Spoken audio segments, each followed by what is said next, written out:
యెషయా గ్రంథం 53వ అధ్యాయము 6వ వచనం. మందరమును గొర్రెల వలె త్రోవ తప్పిపోతిమి, మనలో ప్రతి వాడును ఏ త్రోవ అండి? తనకిష్టమైన త్రోవ. తనకిష్టమైన త్రోవ.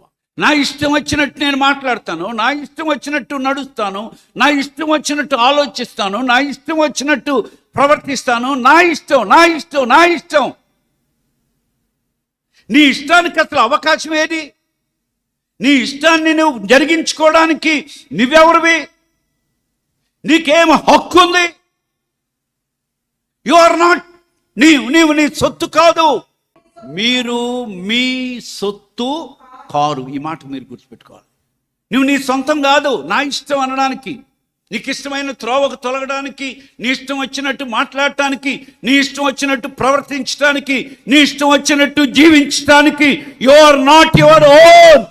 నీ సొంతం కాదు నువ్వు. బైబిల్ ఏం చెప్తుంది?